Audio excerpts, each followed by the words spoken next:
Welcome and welcome back to my channel, Fanshon, with Christian encouragement and inspiration. Today we're going to read from the In Touch Ministries Devotional from Friday, June the 5th. It reads, The Father's Good Gifts, Matthew 7:7-11. One of God's most generous assurances to his children is found in today's passage. Not only are we granted permission to come to the Father with our requests, but he also promises to answer our prayers.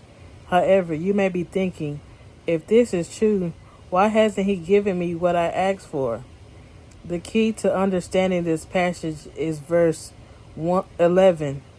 If then, being evil, know how to give good gifts to your children, how much more will your Father who is in heaven give what is good to those who ask him? The God who made us is more keen aware of what our needs of our needs than we are. We may ask for what we perceive as good and necessary when it isn't truly in our best interest. But our Father gives what he knows is more beneficial. The qualities of Christ-like character are among the best gifts, and these develop through trials and testing. When it seems the Lord isn't answering your request, remember that he is a loving Father and consider what good gifts he is giving instead. Although it may take years to gain a godly perspective, in time you'll say, Lord, you were right. Thank you for giving me exactly what I need.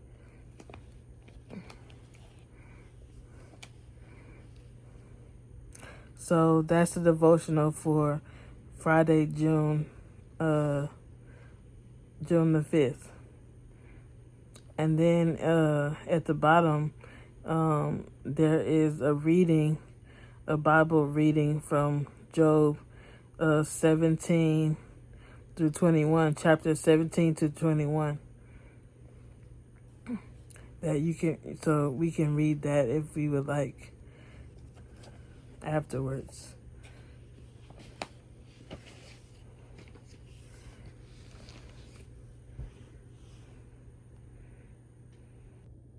Let's listen to Job chapter 17 to 21. Job 17. My spirit is broken. My days are cut short. The grave awaits me. Surely mockers surround me. My eyes must dwell on their hostility. Give me, O God, the pledge you demand. Who else will put up security for me? You have closed their minds to understanding. Therefore you will not let them triumph. If anyone denounces their friends for reward, the eyes of their children will fail. God has made me a byword to everyone, a man in whose face people spit. My eyes have grown dim with grief. My whole frame is but a shadow. The upright are appalled at this. The innocent are aroused against the ungodly. Nevertheless, the righteous will hold to their ways, and those with clean hands will grow stronger. But come on, all of you, try again. I will not find a wise man among you. My days have passed, my plans are shattered, yet the desires of my heart turn night into day. In the face of the darkness, light is near. If the only home I hope for is the grave, if I spread out my bed in the realm of darkness, if I say to corruption, you are my father, and to the worm, my mother or my sister, where then is my hope? Who can see any hope for me? Will it go down to the gates of death? Will we descend together into the dust? Job 18. Then Bildad, the Shuhite, replied, When will you end these speeches? Be sensible, and then we can talk. Why are we regarded as cattle and considered stupid in your sight?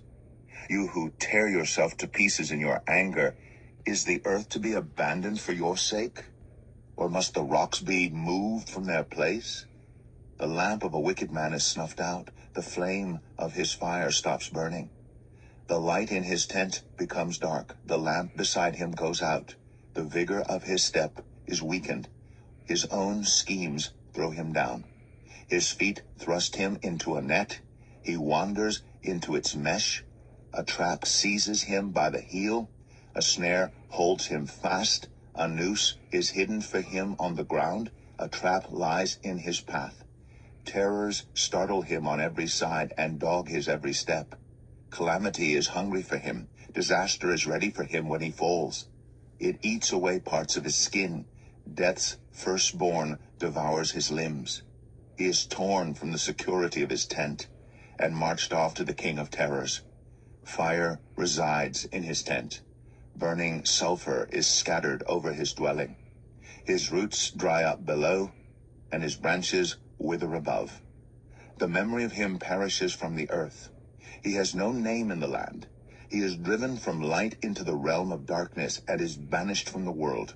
He has no offspring or descendants among his people, no survivor where once he lived. People of the West are appalled at his fate. Those of the East are seized with horror. Surely such is the dwelling of an evil man. Such is the place of one who does not know God. Job 19. Then Job replied, "How long will you torment me and crush me with words? 10 times now you have reproached me. Shamelessly you attack me. If it is true that I have gone astray, my error remains my concern alone. If indeed you would exalt yourselves above me and use my humiliation against me, then know that God has wronged me and drawn his net around me. Though I cry violence, I get no response. Though I call for help, there is no justice. He has blocked my way so I cannot pass. He has shrouded my paths in darkness. He has stripped me of my honor and removed the crown from my head. He tears me down on every side till I am gone. He uproots my hope like a tree. His anger burns against me. He counts me among his enemies. His troops advance in force. They build a siege ramp against me and encamp around my tent. He has alienated my family from me. My acquaintances are completely estranged from me. My relatives have gone away. My closest friends have forgotten me. My guests and my female servants count me a foreigner. They look on me as a stranger. I summon my servant, but he does not answer, though I beg him with my own mouth. My breath is offensive to my wife. I am loathsome to my own family. Even the little boys scorn me. When I appear, they ridicule me. All my intimate friends detest me. Those I love have turned against me. I am nothing but skin and bones. I have escaped only by the skin of my teeth. Have pity on me, my friends. Have pity, for the hand of God has struck me. Why do you pursue me as God does? Will you never get enough of my flesh? Oh, that my words were recorded, that they were written on a scroll, that they were inscribed with an iron tool on lead, or engraved in rock forever.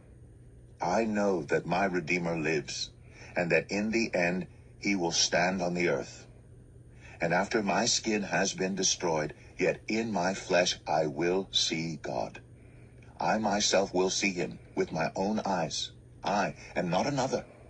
How my heart yearns within me. If you say, how we will hound him, since the root of the trouble lies in him, you should fear the sword yourselves. For wrath will bring punishment by the sword, and then you will know that there is judgment. Job 20. Then Zophar the Naamathite replied, My troubled thoughts prompt me to answer because I am greatly disturbed. I hear a rebuke that dishonors me, and my understanding inspires me to reply. Surely you know how it has been from of old, ever since mankind was placed on the earth, that the mirth of the wicked is brief, the joy of the godless lasts but a moment, though the pride of the godless person reaches to the heavens, and his head touches the clouds. He will perish forever like his own dung. Those who have seen him will say, Where is he? Like a dream he flies away, no more to be found, banished like a vision of the night. The eye that saw him will not see him again. His place will look on him no more. His children must make amends to the poor. His own hands must give back his wealth.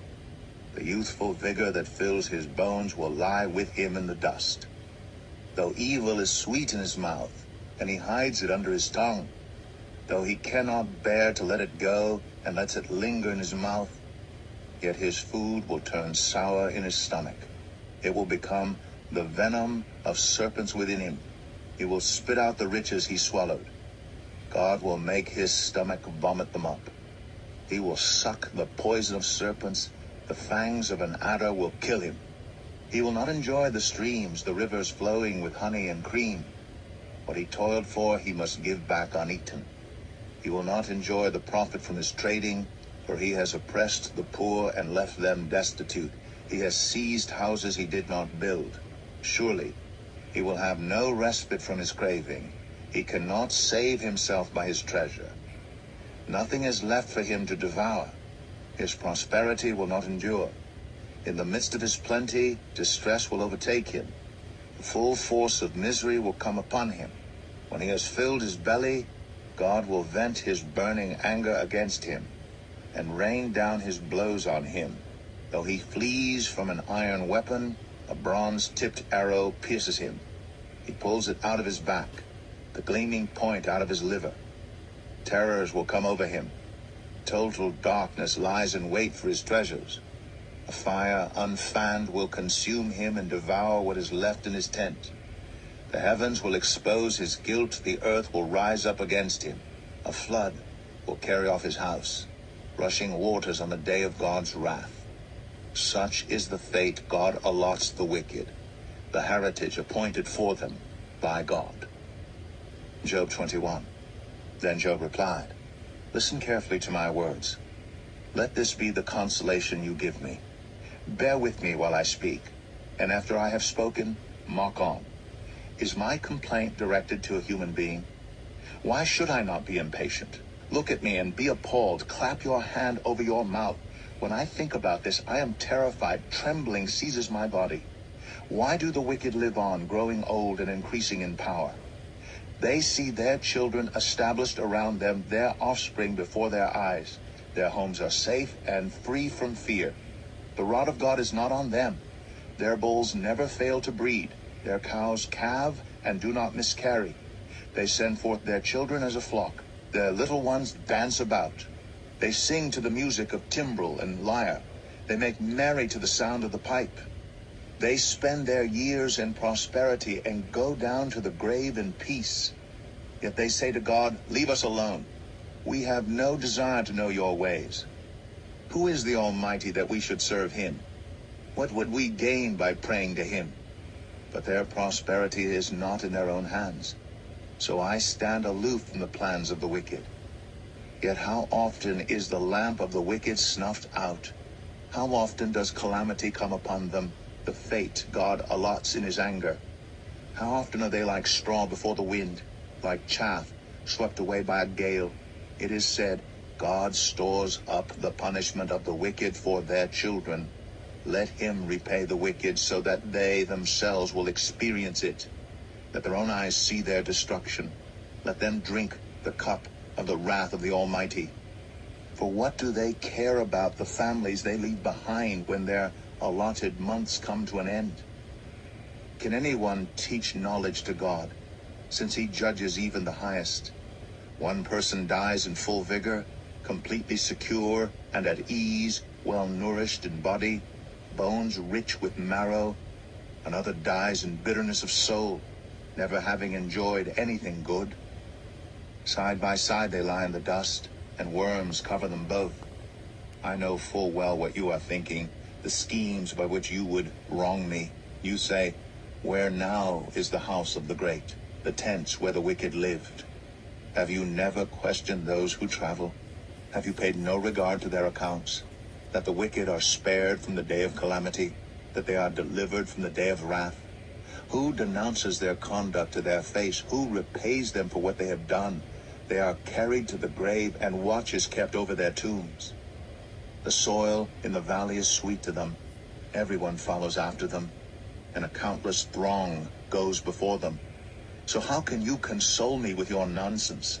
Nothing is left of your answers but falsehood. Job 20. All right, that's Job chapter 17 through chapter 21.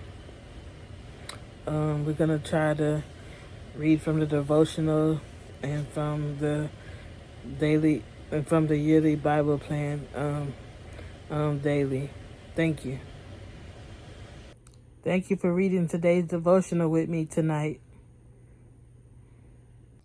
Oh, and one more thing before we go. Remember to like, share, comment, and subscribe. Thank you.